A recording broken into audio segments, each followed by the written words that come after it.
right, good morning, good afternoon, or even good evening to some of you, depending on where you are in the world. It's certainly evening where I am in Germany, or Austria actually today. Welcome, thank you for joining us for today's final ICS cybersecurity session on artificial intelligence's influence on OT cyber defense, sponsored by Eurotech, OpSWAT, and Adalus. First of all, it would be great if you could just tell us in the chat who you are, where you are. It's always nice to get a feel for who's joining us. And while you do that, grab a coffee, whatever. I'm just going to go through a couple of bits of quick housekeeping. This session will last just shy of an hour. I'll be introducing the topic, our expert panelists, and we're going to be getting a lot of insight from them, obviously, but we're also going to leave some time for questions from the most important people in the room, and that's you, our audience. I would like to ask you to please post your questions in the Q&A tab in the platform here, rather than the chat. It just makes it easier for me to find them, and it also makes it more likely that we'll get to your question if I've got a nice clear list of them. So just makes my life easier. It'd be much appreciated if you put them in the Q&A session, Q&A area in the platform. Don't feel you need to wait until the end to put them in there. You can start putting them in there whenever you like, and obviously the more we have, the better. As I'm sure most of you are aware, IIoT World hosts multiple events throughout the year, and we do have one more left. So I'll just give you a quick heads up about that. It's the IIoT World Manufacturing and Supply Chain Day on December 7th, and that will be focusing on IIoT and AI technologies as applied to those very important sectors. You can find all the latest details about that event on the IIoT World website as usual. So with that said, now it's time to focus on today's session. As I said, artificial intelligence's influence on OT cyber defense. And what we're going to be exploring today is, in this dynamic landscape of cybersecurity, is how it's playing out with AI in relation to OT. And our expert panel is going to delve into the profound impact that AI is already having, and is already obviously going to have even more of an impact in the future. And in particular, we're going to be looking at how AI technologies are reshaping the OT security paradigm from predictive threat detection to proactive incident response. We're going to be looking at the evolving role of AI in safeguarding critical infrastructure industrial systems. And then we're going to be getting at our metaphorical crystal ball and taking a look into the future and seeing how things might evolve over the next few years. So I'm delighted to say that we're joined by 3 panelists. It was going to be 4, but unfortunately we've had a late change, but we've still got 3 great experts with us. And so first of all, I'd like to introduce them to you. First, we have Don Steed, Director of Solution Architecture and Services at Eurotech. Don has over 30 years of semiconductor and system architecture development experience, and he brings to the table a deep understanding of what it takes for businesses and industry partners to transform their businesses to keep up with the increasing demands of edge analytics and AI. His background includes a diverse set of leadership roles in the technology industry, focused on transformative engagements and strategic partnerships. And his passion is really helping customers maximize their IoT initiatives by leveraging open source technologies in particular to solve complex problems and ultimately deliver more value. So welcome, Don.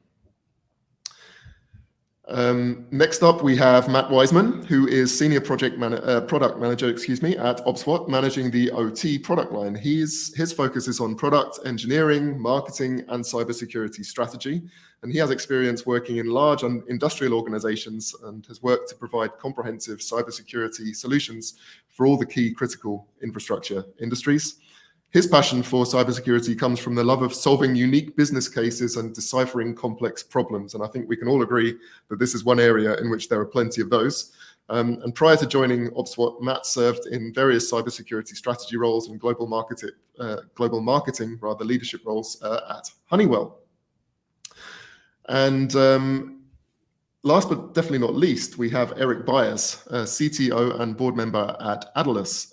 Eric is widely recognized as one of the world's top experts in the field of SCADA, and among many other accolades, he was the inventor of the Tofino security technology, which is probably the most widely deployed ICS-specific firewall in the world.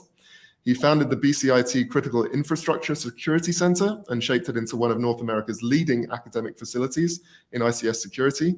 He's a serial entrepreneur, received numerous industry awards, and he's even testified to the US Congress on the security of industrial control systems in national critical infrastructures. And today he focuses on providing technology and market guidance to companies entering the ICS market and policy guidance for companies involved in the operation of critical infrastructures. So thank you very much for joining us, Eric. We've got a really great panel, I think. And just a couple of words. Joyce is here too, by the way. Joyce joined us. Oh, Joyce is joining? Yeah, Joyce is joining. Oh, hi, Joyce. Oh, great. Yes. Okay, fantastic. Hello, Joyce. So let me introduce you as well quickly. That's fantastic that you made it. Joyce describes herself as a strategic doer, philanthropreneur, and experienced executive, and she leverages a diverse background in executive coaching, strategic management, and information technology advisory services to industry, nonprofit, and all levels of government. And using this multi-dimensional experience, she offers big picture strategies to clients, combining knowledge of today's business needs with expertise in applying a wide range of technology standards and partners to meet local, national, and global challenges. So thank you very much for joining us, Joyce. It's great that you could jump on. Apologies if there are any technical difficulties. So those are our expert panelists. Just two very quick words about me. My name is Hamish McKenzie. I'm your moderator for this session, and I've been running my executive consulting, advisory, and coaching practice from here in Germany since 2006. And I work with B2B technology clients in Europe, North America, Asia, to help them set and execute strategy and position their solutions around customer outcomes rather than functions and features. I also work with CEOs, founders, and senior executives to help them spend more time working on their businesses instead of in them. And those of you in leadership positions will know that problem, I'm sure. If you'd like to know more about what I do, then please do look me up on LinkedIn. I'm pretty sure I'm the only Hamish McKenzie in Munich, so it shouldn't be too hard to find me. And one final reminder, if you do have questions, please put them in the Q&A function, not in the chat, because it will just help me find them. And with all that said, I think it's time to get stuck into the discussion. So I'd like to start off by looking at the big picture and try and get a snapshot of where we are now. And before we dive into some more technical details, and then, as I said, get our metaphorical crystal ball out and see what the future might have in store for us. So Joyce, I wanted to start with you because I know you've got some thoughts on this. Can you perhaps give us some examples of how AI is being integrated into OT cybersecurity to this point? And what are some examples of its impact so far? Absolutely. And I apologize for being a little bit rushed. I was the lunchtime keynote speaker at another event, and I thought I was supposed to be the speaker in the morning, so got a little bit hectic. So I do apologize. No so specific use cases stand out, particularly promising and impactful, are anomaly detection. AI can analyze data from supervisory control and data acquisition SCADA systems to detect anomalies in real time. This helps in identifying deviations from normal operations, which may indicate a cyber attack, equipment malfunction, or other issues. Another one is predictive maintenance. AI-driven predictive maintenance can analyze data from sensors and devices to predict when equipment in critical infrastructure is likely to fail. This proactive approach reduces downtime and minimizes the risk of cyber attacks targeting vulnerable, malfunctioning systems. There are several others, but I think I will stop there at those two at least, and we can talk about the specific other specifics as we get on in the conversation. And so, how to what extent are these already being used in your experience? Is it very widespread already?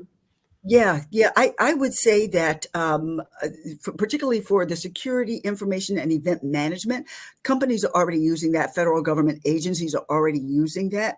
So it can process and analyze an amazing amount of data security from various sources. So when you have organizations, particularly those that are of the 26 largest federal government agencies like Department of Agriculture, Department of Commerce, at the DOD, they are already using this one. Asset inventory and vulnerability management is another one.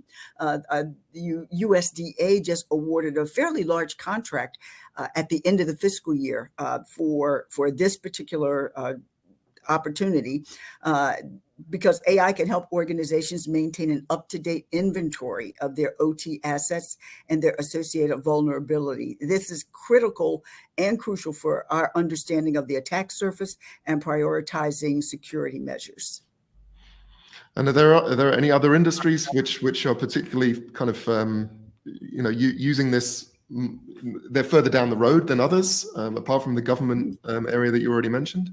You know, if you look at the 16 critical infrastructures as designated by CISA, I would think that agriculture and healthcare are probably the laggards. The DIB is probably the defense industrial area is probably at the forefront.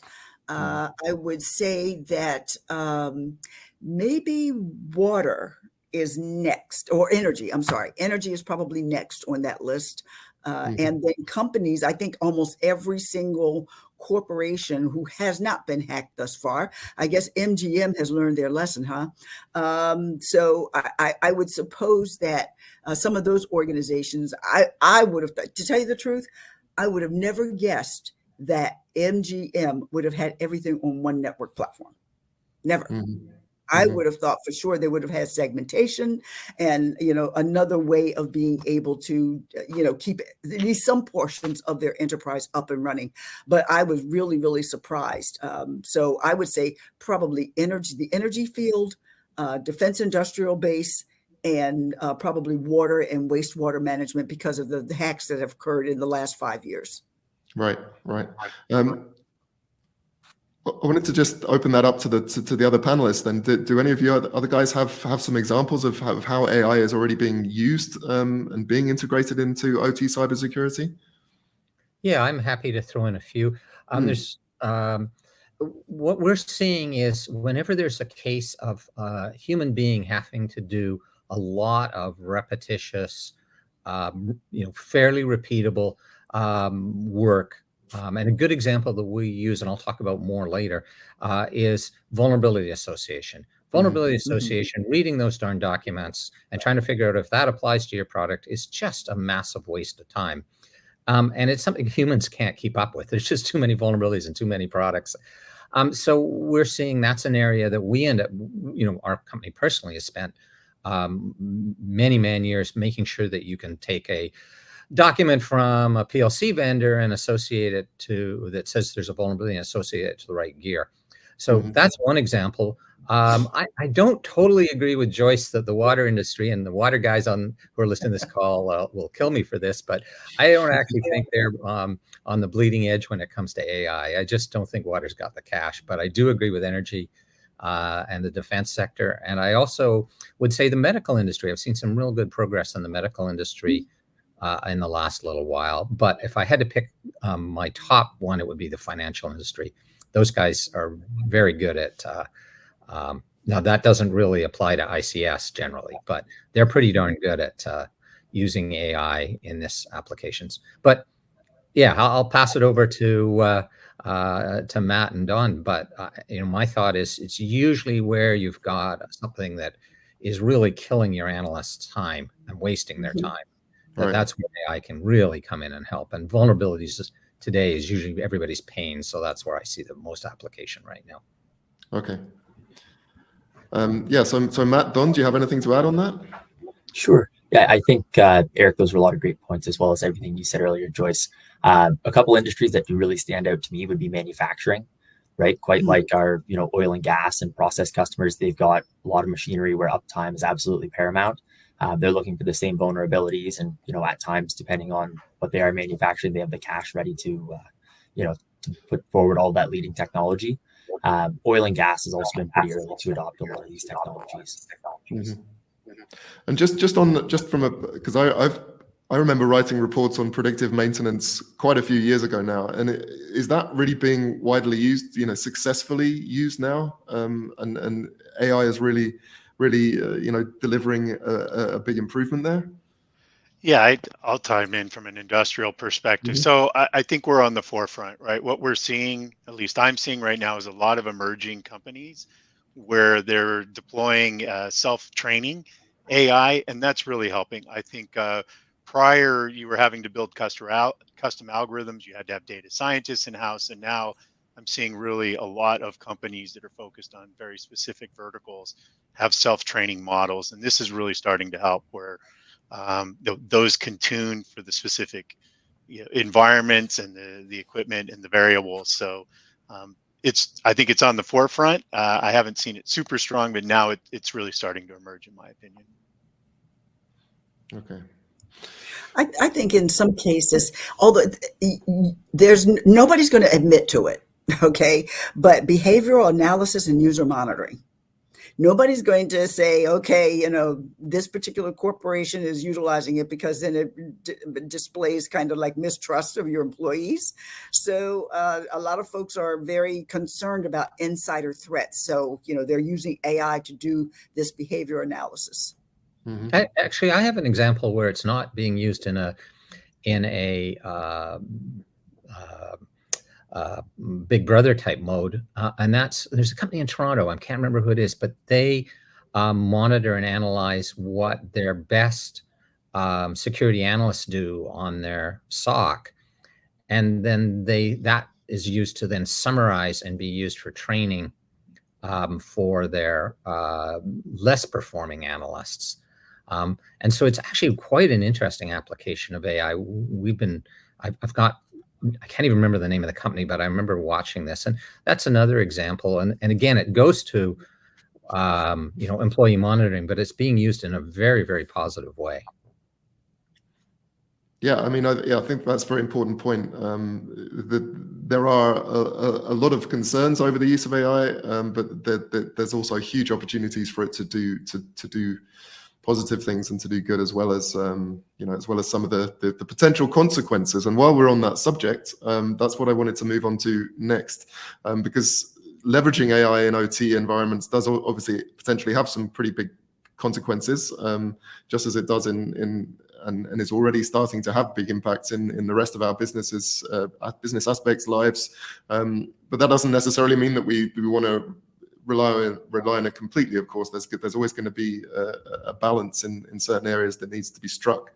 And so, Matt, I wanted to come on to you now specifically to talk about what you think the consequences are of, for example, relying solely on AI for decision making in OT operations. So what are some of those potential consequences, do you think, and how do they differ perhaps in OT environments than in IT? Sure. Thank you very much, Hamish. So, I think it's easy to get caught up and very excited in, the whole swing of AI and think, hey, this can do everything, right? This is a magical tool, an incredible technology, and we can essentially turn over the keys. In some applications, we can to help with vulnerability detection and these other areas that Eric mentioned earlier. But we do need to remember, with these OT systems, it's often cyber physical. In the case there's an incident, there can be environmental damage, there can be physical damage to equipment, there can be financial damage, brand impacts, and heaven forbid, there's, the human impact as well that can happen. So I think we're, very early on for handing over the keys for a lot of the final decision making.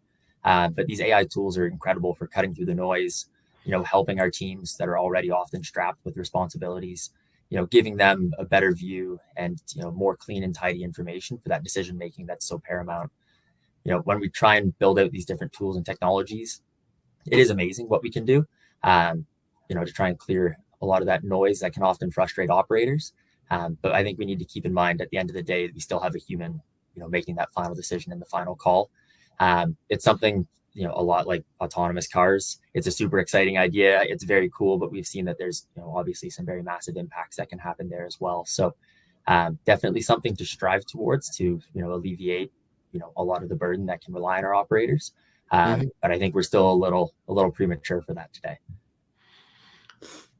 Yeah, and I mean, is it then mostly about in terms of the decision making? Would you say it's mostly about speed or accuracy or a combination, or what are the main? How do you measure how it's improving decision making? I guess is what I'm asking. Sure. To give you an example, if you're trying to sort through vulnerabilities in a could be a process control facility, you could have who knows how many alerts in a given day. But if you're that operator who is looking after the process control network, they're looking after the operations side, they have some engineering responsibilities, you don't have time to sit down and, sift through any CVEs that come up, on a daily basis. So if you can get an alert that says, hey, this is a, 8 or higher, this is on this critical system, this should be your first priority to patch, versus, this is more of a 1 or 2, get to it when you can, but you don't need to, drop what you're doing at this moment and try and address that concern. So I think it's a lot to help with both, the quality of work that we get from our operators, and also, just cutting through the noise and headache for them. I think it's a win-win across the business. Mm-hmm. And as I mentioned before, are there kind of more specific differences between OT and IT then? Yes, definitely. So, when we think about our OT systems and our goals, right, availability is number one. That system has to be, refining oil or manufacturing vehicles or pharmaceuticals or, any other number of applications. Where in IT, you're often looking for more, confidentiality is absolutely, number one. So we need to keep in mind that when we're using tools in an OT system, they also need to prioritize our goals within OT that are very different than IT at times. Mm-hmm. Okay. So we've spoken about some of the consequences. What about some of the potential benefits, specifically, for example, in terms of simulating cyber attacks and improving the overall security of OT systems? Have you got some examples of that simulation scenario, for example? For sure. So I know Eric, again, touched on a couple of these things earlier, but the idea to use AI to assist in red team, blue team training is absolutely incredible, right? Yeah. It's if you've got a set group of in-house staff, you're trying to work through your training, you're at times reliant on their knowledge share, their experiences and their applications. If you can use some third-party tools, different AI technology to help simulate these attacks, bring in ideas that are new, unique, even zero-day, concepts and threats, this is a great way to keep your team on their toes and train them on the latest, and potentially most impactful threats that are out there. Another key thing is, I can see a lot of attackers and other, potentially nation-state organizations leveraging generative AI and other things to really improve their phishing emails, do these things that in the past were kind of, this is all spelt, differently or wrong, or the URL is obvious, all those things we get trained on the corporate training.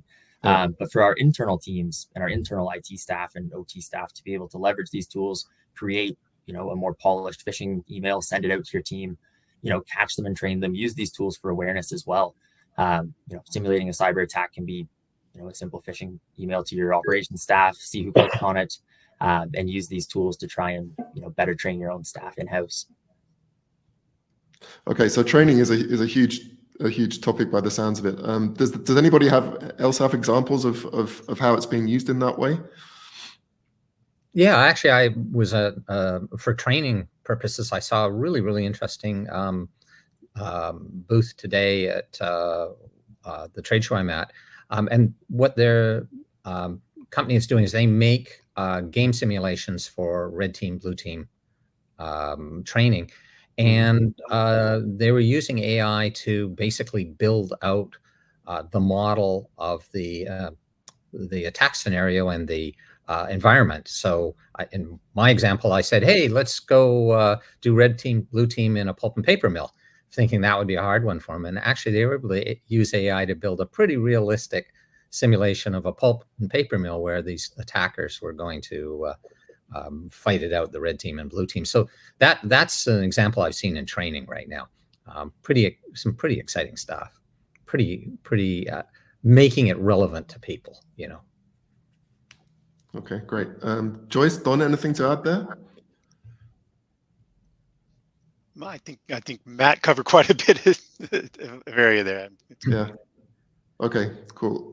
So we mentioned vulnerabilities a couple of times already. And I know, Eric, you've got a lot of experience in this area. And I also know that your company, Atlas, recently contributed some OT vulnerability analysis to the 2023 Microsoft Digital Defense Report. So could you talk a little bit about that research, maybe some of the key takeaways, and obviously also the AI and the machine learning aspect, to the work that you did there? Yeah, sure. So that was a great example of where to use AI. So basically what happened is that Microsoft, through their OT services and the products they have that touch a lot of their customers, were able to build out a pretty nice asset list of the top 1,000, I think it was 1,200 most commonly used OT assets in the world. then they said, well, can you help find all the vulnerabilities, published and unpublished? Like, can you get a really accurate vulnerability list? Well, that's the case of like, oh, this is going to be a grind. This is going to be a nasty job for one of my analysts. So this is where the AI came in. By using their training models, we were able to very, very quickly go and hunt through all the, not just the National Vulnerability Database, which it only contains a small fraction of the OT vulnerabilities out there, but all the vulnerability notices that have been published, all the chat, and basically then go and associate those all back to those 1,200 products. And then we were able to say to Microsoft, hey, these are the products that have got the biggest grief. By the way, sadly enough, out of the whole thing, one of the things that we learned, we also were using the AI to determine just how old the software and firmware people were running in their PLCs. Again, it's something you could do manually, but for 1,200 products, it's not something you want to do manually. And it's also something you don't want to just let it go and not have a human on it, which goes back to what Matt says. These are assisted functions, not self-driving cars. They're like my Tesla. It helps me drive. It doesn't drive for me. Right. I can't let it go on its own and I just step out of it. And so that's what we were able to do, is go back and look at how old the software was. And sadly, we were seeing that, I think we determined in the end about 57% of the OT software running on critical PLCs in manufacturing was older than 10 years. Not a I really wanted, but I think that was a good example of using AI for what it's good at, which is letting the analysts focus on analysis and not reading PDFs. Okay. Yeah, well, that kind of, it surprises me, but at the same time it doesn't. And if it makes the manufacturing folks even feel any better than some of the technology that, at least in Europe, that the banking system is using, that goes back to the 60s. And so they were, they started running out of people who knew how it worked. And so they've now started bringing lots of guys out of retirement to come and try and explain to people how it works. So yeah, that's 10 years is, or slightly older than 10 years is not as bad as that, at least. All right, so that's really interesting. Just out of interest, is that something this report is you've done it before, or was this the first time that you were involved?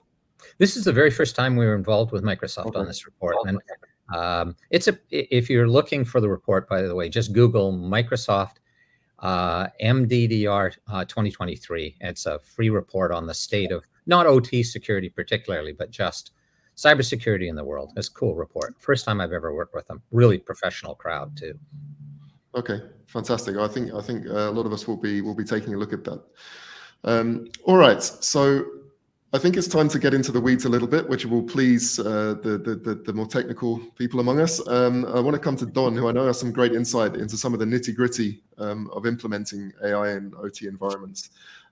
So Don, I wanted to ask you, in terms of ISA IEC 62443, in conjunction with the how does that help in conjunction with the AI organizations to reduce both system failure risk, but also their overall exposure to cyber threats?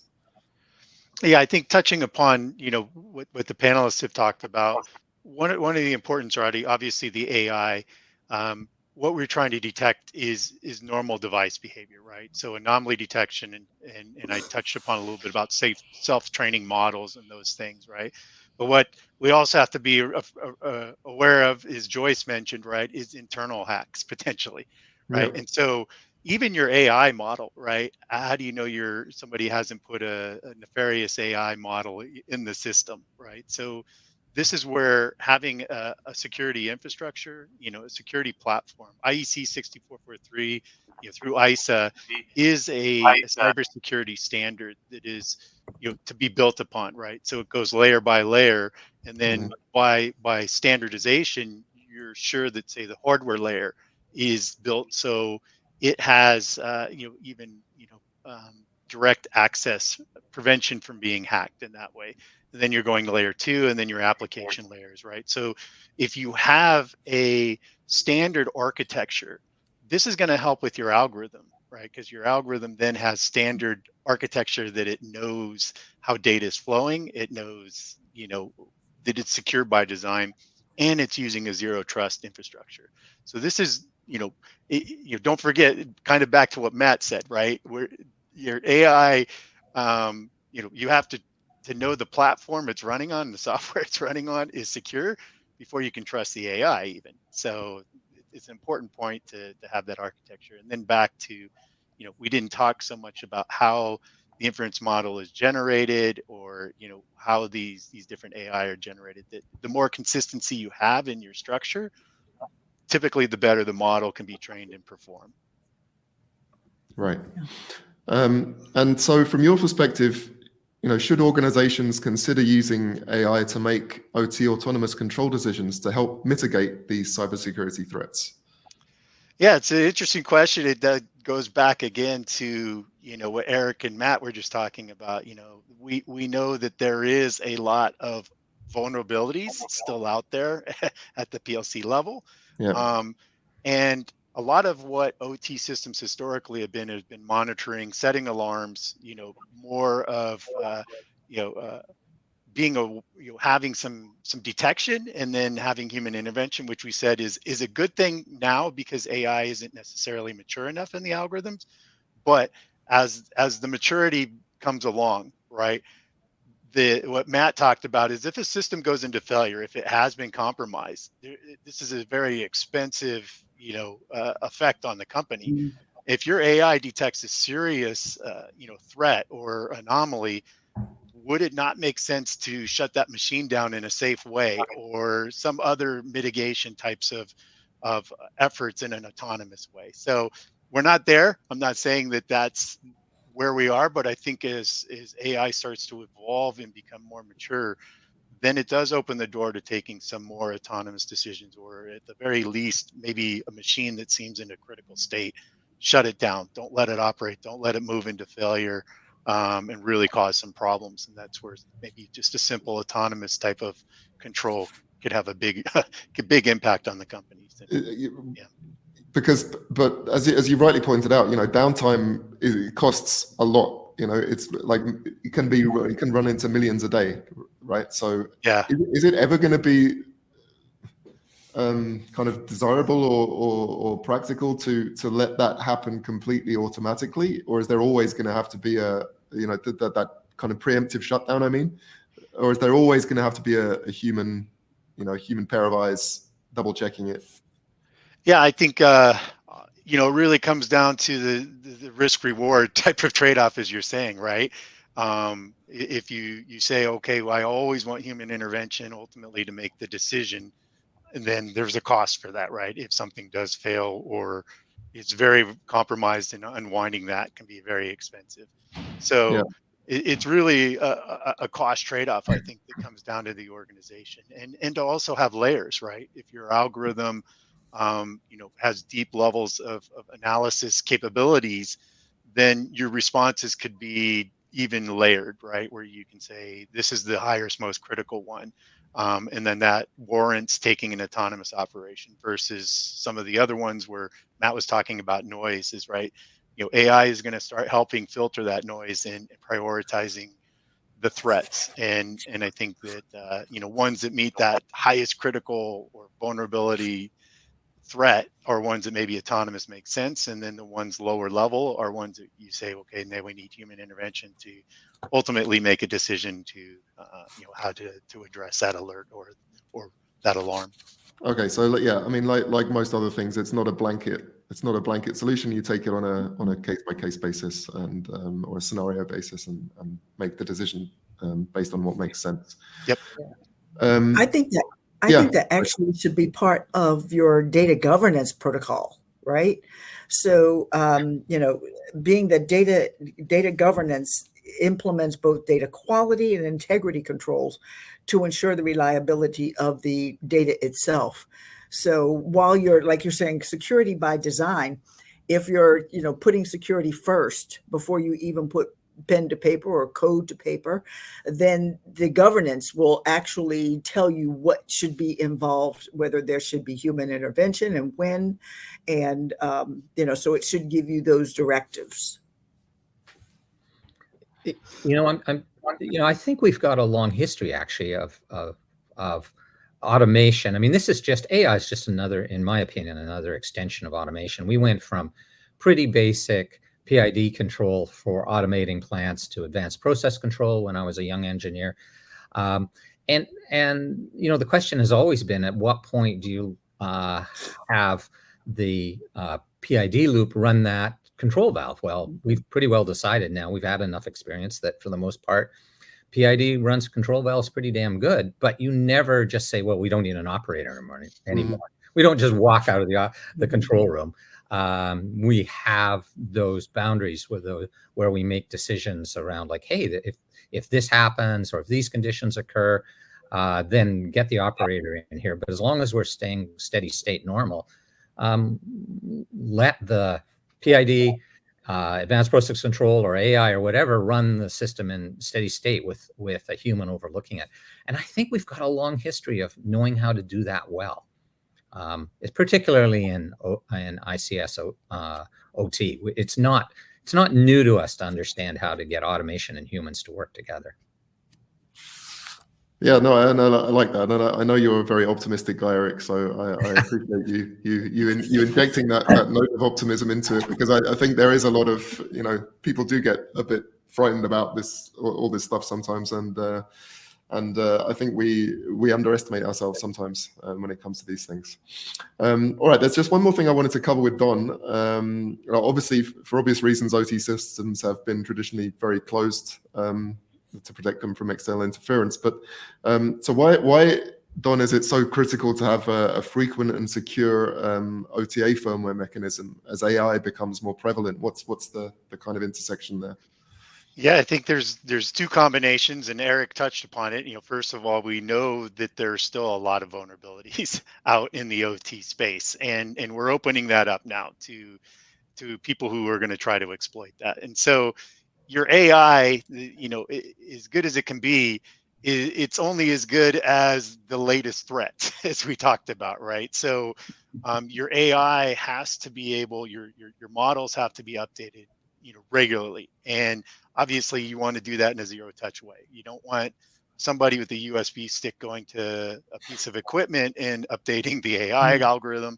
Yeah. So you need to have an infrastructure that says, how can I update, even just my AI algorithm, which should be tuned for the latest threats very quickly, right? If there's a major vulnerability, you want to get that into your anomaly detection, your threat detection as quickly as possible. And then also, obviously, addressing these threats that become more and more aware of the firmware of the connected, equipment.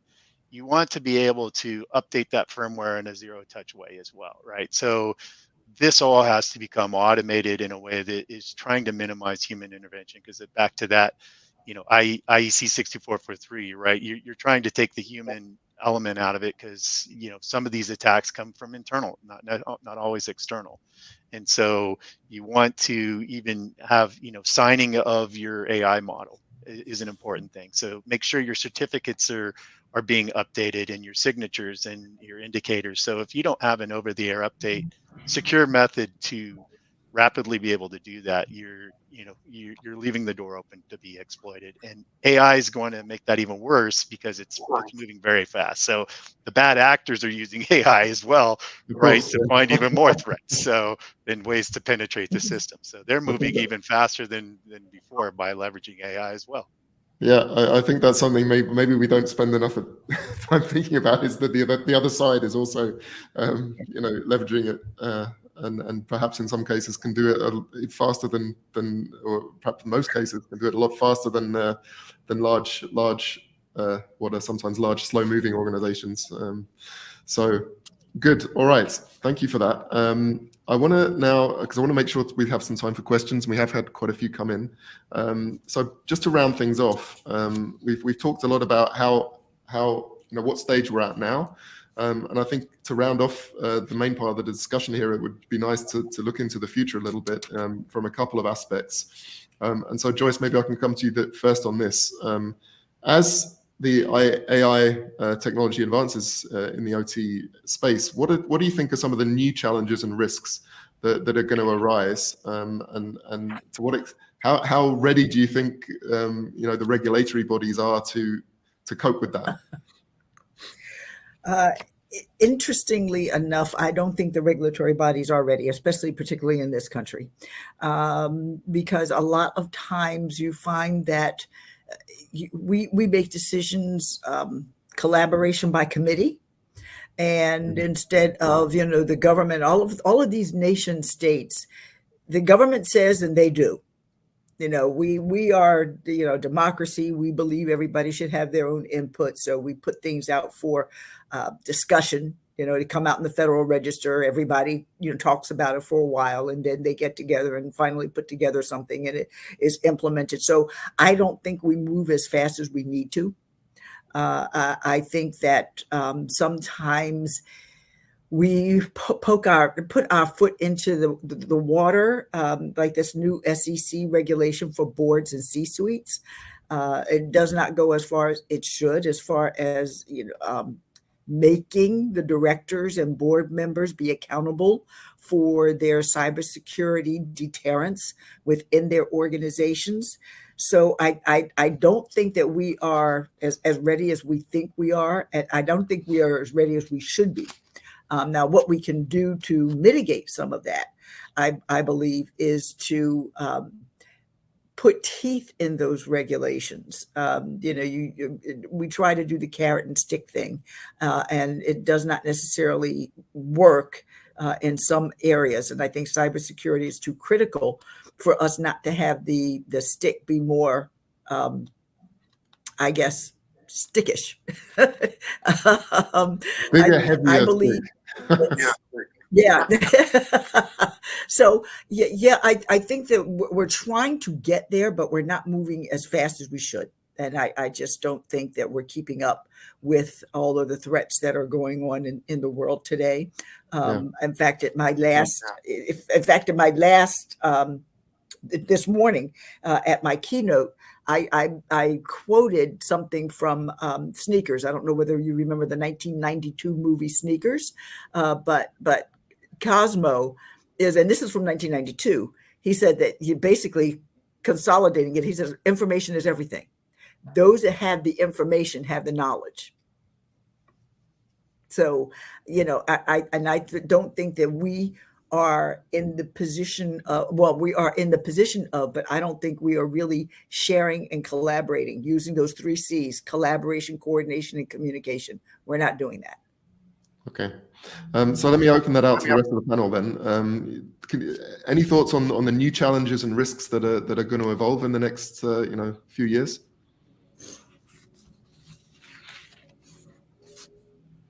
Well, I'll take on one of the things that Joyce just said, which I have to agree. I think that collaboration is something we still are lacking.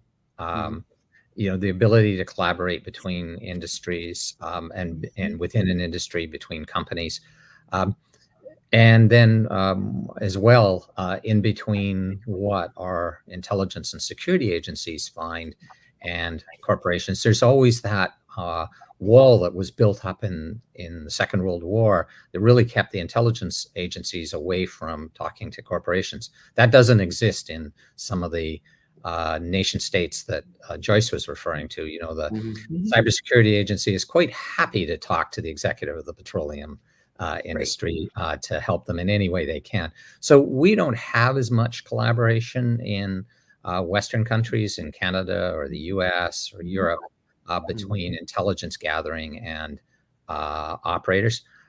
There's some good reasons for that, but there's also some disadvantages. But I think within the industry, I'm hopeful when I see, and again, you say I'm the optimist, and I probably am. I'm hopeful when I see some of the information sharing go on in industry groups, like the Oil and Gas ISAC and people like that, and the Fin ISAC, we're starting to see better and better sharing. And I think that's really important because, the bad guys don't care what company it is. They just want to target. Right. We have to do better in threat intelligence sharing networks and organizations, both, like you said, between industry as well as public-private partnerships with the government. I also think, I'm sorry, Don, I was just going to say there's one other thing about information sharing. It's not just about sharing information that only I have with somebody else, but it's sometimes just darn efficient. Like there's no point. We repeat ourselves between companies way too much. Again, I'll go to vulnerabilities. There's a lot of vulnerability analysis and intelligence that gets done at every single company that could be automated or could be shared back and forth. A lot of inefficiencies there. Back to you, Don. I was just going to comment that, this has been a challenge. A lot of equipment manufacturers, right, have wanted to provide predictive services, right? They want to, it's another selling channel potentially for them. And the data sharing has long been a tough thing, right? Customers have just not been willing to share data amongst even, their fellow companies that work in this space. So I think it is a challenge. It's one that probably some of these barriers will need to be lowered, right? Where common information needs to be shared, particularly on equipment and sensors and things of that nature, because the algorithms are more effective the more data they have to train, right, and to learn from.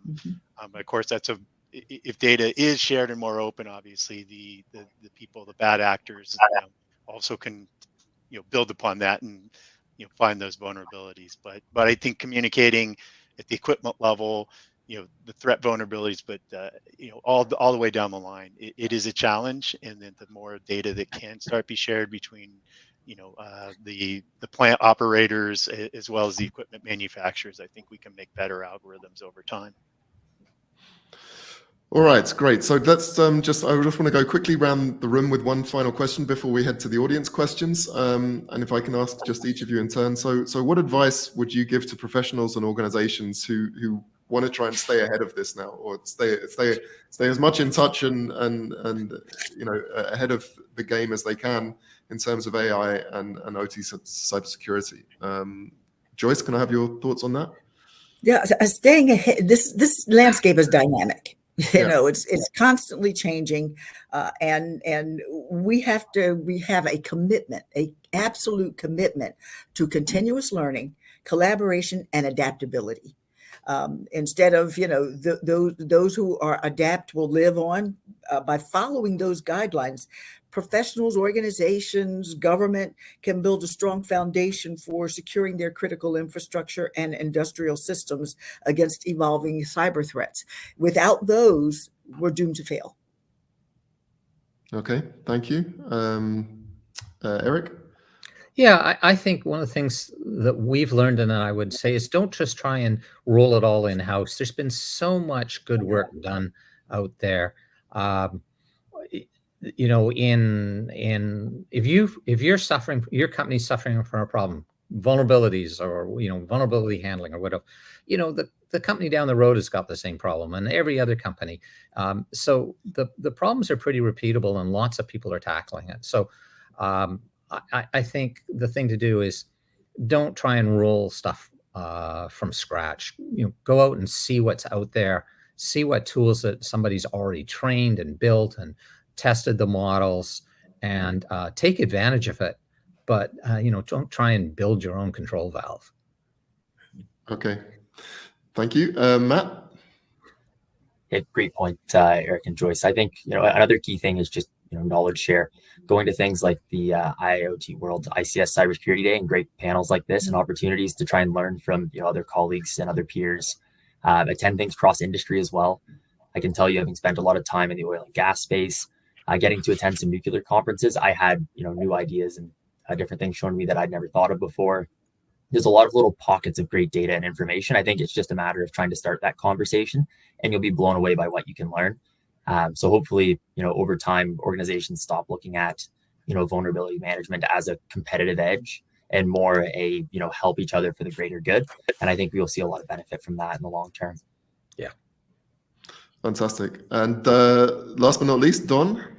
Yeah, I think back to what Joyce said, flexibility in your system architecture is going to be very important, right? Because at what you implement today has to be able to evolve very quickly, right? And I think that's the evolution that we're going to have to see, and that nimbleness wasn't really the strong suit of OT. OT used to be systems that were in place, as we said, and stayed in place and were pretty rigid for a long time. And I think that's another challenge in evolution, is that now OT has got to be flexible and can evolve, because this is where we're going, right? So I'd say build your system from to be secure, as we said, zero trust from the ground up, but then be able to also have some flexibility in there to pivot, to add in new tools, and to add in new approaches is going to be really important over time. Perfect. All right. Thank you, everybody, for your insights on those areas that we already discussed. I now want to open it out to the audience. We have had quite a few questions in, and just to be clear, those of you in the audience, if we don't manage to get to your question now in the live session, then we will follow up with you afterwards and try and get you some responses to your queries. So I've got one here from, and I'm going to attempt to pronounce everybody's names right, and Angelo Reale. AI can help with security, but could AI also become another attack service in itself? How probable would it be for AI predictions to intentionally induce a Byzantine failure in the decision-making process? Does anybody have any thoughts? This is way above my pay grade, so I'm hoping that you'll have some insight into this. I'm happy to work on that or talk about that, because that's something in the AI trade or the data science called hallucinations. They're real. There's some great examples of hallucinations, for example, in facial recognition or in object recognition. And the most famous one, I think, is somebody miscategorizing, or not somebody, some AI miscategorizing. I think it was a cat for an avocado. No, guacamole. But yeah, look up AI hallucinations if you want some good examples. So it's a real threat surface. And I think that's something in designing AI systems. They have to have a threat model to go with them. It's not just like everything else we do, whether it's a network or a control system has a threat model with it. The AI system has to have a threat model to understand how somebody could exploit that system. Okay. Anybody else want to comment on that one? No? Okay. Yeah, I would just say again, part of that is having a certificate signing mechanism as well, right? Mm-hmm. You need to make sure that the algorithms that are deployed are also verified, right? And particularly as we talked about, the good thing is there are more and more companies who this is their core competency, but they are outside the organization. So you're going to also have to vet them and vet their IP to some extent. So yeah, it does bring, people outside your organization potentially into the fold that then have to be vetted and not trusted and taken care of to make sure that threat is mitigated. I had the great opportunity to interview the CIO of a major sports organization last week. And he said that the biggest fear that they have in their global sports organization is deepfakes. That's what they're scared most about, because they have, the players' families. And so, they're very much afraid of, random or rogue AI algorithms. Right. Okay, and it's good that you mentioned that, because I did want to touch. I always in these sessions, they're obviously very technology heavy, and rightly so. But I do like to introduce the human element whenever I can. And so someone is sorry, I'm going to try and do my best with this name. Yash Virendra Prajapati has asked, is AI a friend or a foe of cybersecurity experts? Because we've got hundreds, if not thousands, of cybersecurity experts watching this right now. And obviously an AI is potentially a threat to their careers. And so which side are you on, panelists, in terms of whether you think it's on balance, it's going to be more about augmenting our expertise, as I think Eric touched on earlier, or whether it's going to rather replace people, and if so, what areas might it replace people within the cybersecurity industry? I think there's an opportunity for upskilling and reskilling folks that are in the information technology arena, period. I don't think that there is a one or another. I don't think you have to make a choice between the two. I think they can coexist together very, very nicely. And it's about and as I said before, it's about adaptability. The ones who can adapt, it's like when I'm going to use this analogy. It's like when COVID happened, a lot of restaurants could not adapt to the delivery model or to a different model so that they could stay in business. It's the same thing with AI and cybersecurity. You have to be able to adapt. Yeah, I think in terms of, we were talking about information sharing, that's still going to be a big impediment for a while, right? And so these algorithms, the false positives, in predictive maintenance, these are problems, right? And I think you can't replace the people who work in their industries and they know their factory floors and they know their equipment. Those people, I think, will use AI to augment them. They're going to help. They're going to filter through the noise, as Matt said. But I don't think there's enough information sharing between companies and equipment to wholly trust the algorithms at this point, right? And so I think you always will have people who ultimately understand their manufacturing floors, their equipment, to the extent where AI augments their job, but they're needed. That they're still the experts in their space. Great point, Don. I think. Sorry, go ahead, Eric. Go ahead there. I think one key thing is when you take a step back and you look at all these big evolutions in technology. If you go all the way back to the Industrial Revolution, it just meant more output, more creation, more jobs, and eventually fueling an economy. I think we'll see that with AI as well. I don't think it'll be taking jobs. I think we'll ultimately see the creation of new jobs, and then AI won't replace the human side. I think it will just allow our those in those roles to be more efficient, greater output, greater efficiencies, and then ultimately the creation of new roles like AI engineers and prompt engineers and all those different areas that we're hearing come about. So I think ultimately it'll be a win-win for all the cyber experts out there. Yeah, I totally agree with what you're saying there, Matt. This is just one more industrial revolution. And yes, if your job was making buggy whips, you probably were out of a job when they invented the car.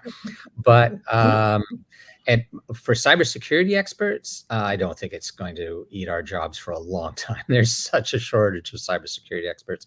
And the cybersecurity experts are going to have the job of overseeing the AI and making sure it's making truly intelligent decisions, not and making the right decisions. So yeah, I don't think anybody in cybersecurity right now needs to worry about their job for quite a few years to come.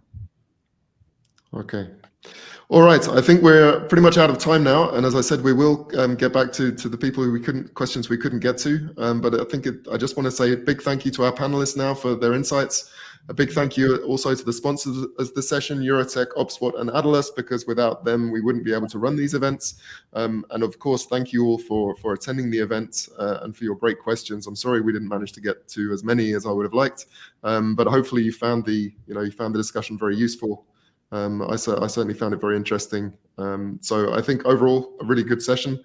And don't forget, please, that there is now a 30-minute networking session, which you can also attend to just interact with your fellow attendees. I'll be there as well.